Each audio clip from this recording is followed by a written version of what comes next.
வணக்கம் உறவுகளே. இன்றைக்கி நம்ம என்ன செய்ய போகிறோம்னாக்க காளான் பிரியாணி தான் செய்ய போகிறோம். அதுக்கு தேவையான பொருளை பார்த்துடலாமா? கரம் மசாலா ஸ்பைசஸ்லாம் எடுத்து வச்சுக்கலாம். அதுக்கப்புறம் என்னென்னாக்க பச்சை மிளகா, வெங்காயம், அடுத்து தக்காளி ஒரு 5 தக்காளி போட்டு மிக்சியில் போட்டு அரைச்சி வச்சுருக்கேன். அதுக்கப்புறம் இஞ்சி பூண்டு பேஸ்ட்டு போட்டு எடுத்து வச்சுருக்கோம். அதுக்கப்புறம் ஒரு கட்டு மல்லி, ஒரு ஒரு கைப்பிடி புதினா, அதாவது ஒரு கைப்பிடி மல்லி, ஒரு கைப்பிடி புதினா எடுத்து வச்சுருக்கோம். அதுக்கு தேவையான அளவு காளான் எடுத்து வச்சுருக்கோம். மஞ்சத்தூள், பிரியாணி மசாலா, மிளகாத்தூள், கரம் மசாலா இவ்வளோதான் நம்ம சேர்க்க போகிறோம். அதுக்கப்புறம் அரிசி எடுத்து நம்ம ஊற வச்சுருக்கோம். அதுக்கப்புறம் என்ன பண்ண போகிறோம்னாக்க இப்போ அடுப்பை ஆன் பண்ணிவிட்டு நம்ம எண்ணெய் ஊற்ற போகிறோம். குக்கர் காஞ்சதுக்கப்புறம் எண்ணெய் ஊற்றுறோம். எண்ணெய் ஊற்றுறதுக்கப்புறம் நான் ஒரு 10 ரூபா பாக்கெட்டு நெய் ஊற்றிக்கிறேன். நெய் ஊற்றிட்டு நல்லா காயட்டும். நல்லா காய்ஞ்சதுக்கப்புறம் என்ன பண்ணுவோம், இந்த ஸ்பைசஸ்லாம் போட போகிறோம். ஸ்பைசஸ்லாம் நல்லா பொரிஞ்சு வரட்டும். பொரிஞ்சு வந்ததுக்கப்புறம் பச்சை மிளகாய் எடுத்து நம்ம ஆட் பண்ண போகிறோம். பச்சை மிளகாய் ஆட் பண்ணதுக்கப்புறம் பச்சை மிளகாய் அந்த எண்ணெயோடு நல்லா பொரிஞ்சு வரணும். பொரிஞ்சு வந்ததுக்கப்புறம் வெங்காயத்தை ஆட் பண்ணிக்கிறோம். வெங்காயம் நல்லா வதங்கணும்.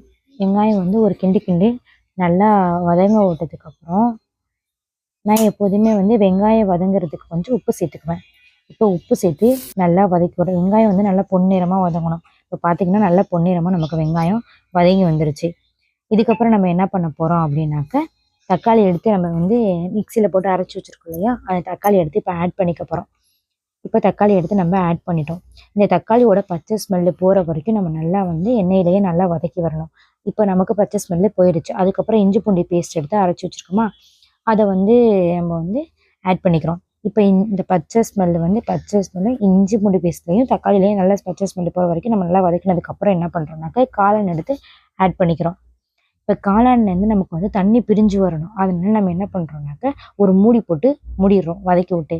இப்போ பார்த்தீங்கன்னாக்கா நமக்கு காளான்லேருந்தே நல்லாவே தண்ணி பிரிஞ்சு வந்தது தெரியுது பார்த்தீங்களா? இதுக்கப்புறம் நம்ம என்ன பண்ணுறோம்னாக்கா இதுக்கப்புறம் தான் நம்ம தூள் போட போகிறோம். அதாவது மஞ்சத்தூள், மிளகாத்தூள், கரம் மசாலா, பிரியாணி மசாலா. இப்போ இந்த 3 தனியும் நம்ம 4 தனியும் ஆட் பண்ணிக்கிறோம். ஆட் பண்ணதுக்கப்புறம் இந்த சாறு அதோட இறங்கணும். இறங்கினதுக்கப்புறம் என்ன பண்ணுறோம்னாக்கா நம்ம மல்லித்தூளும் புதினாவும் ஆட் பண்ணிக்கிறோம். இப்போ நல்லா இதை ஒரு கிண்டுறோம். கிண்டினதுக்கப்புறம் என்ன பண்ண போகிறோம் அப்படின்னு பார்த்தீங்கன்னாக்கா நல்லா வதக்கி விட்றோம். நல்லா வதக்கி விட்டதுக்கப்புறம் இப்போ நல்லா கொதியாக கொதிஞ்சு வரணும். கொதிஞ்சு வந்ததுக்கப்புறம் நம்ம என்ன பண்ண போகிறோம் அப்படின்னாக்க நம்ம தேவையான அளவு தண்ணி எடுத்து உரமாக வச்சுருக்கோம். இதுக்கப்புறம் நம்ம தயிரை ஆட் பண்ணிக்க போகிறோம். தயிரை ஆட் பண்ணி நல்லா ஒரு கிளறிக்க போகிறோம். கிளறினதுக்கப்புறம் இந்த தயிர் எல்லா அந்த அந்த மசாலாவோட எல்லாமே ஆட் ஆகணும். ஆட் ஆகிற வரைக்கும் நல்லா கிளறி விட்டுக்கணும். கிளறி விட்டு இப்போ இது கொதிஞ்சு நமக்கு லைட்டாக அந்த எண்ணெய் பிரிஞ்சு நல்லா கொதிஞ்சு வரட்டும்.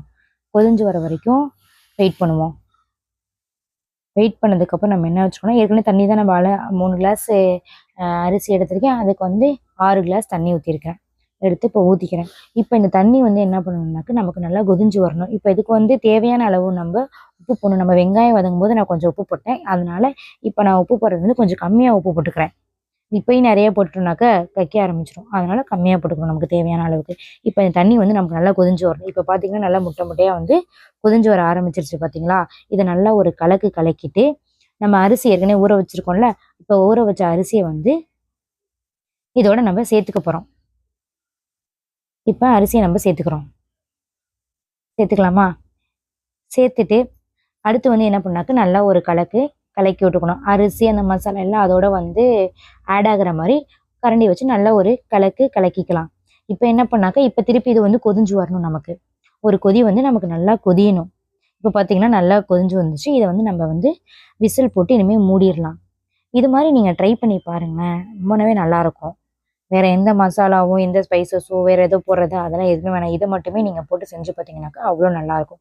இப்போ நம்ம மூடி போட்டு 3 விசில் விட்டு நம்ம எடுத்து வச்சுக்கலாம். இப்போ இந்த நேரத்தில் உங்களுக்கு உப்பு பத்தலையோ மசாலா பத்தலையோ அதை நீங்கள் ஆட் பண்ணிக்கலாம். எல்லாரும் என்னோடய மெத்தடில் செஞ்சு பார்த்தீங்கன்னாக்கா ரொம்பவே சூப்பராக இருக்கும். இப்போ நமக்கு நல்லாவே கொதிஞ்சு வருது பார்த்தீங்களா? இந்த டைமில் நம்ம குக்கர் மூடி போட்டு முடிக்க வேண்டியதுதான்.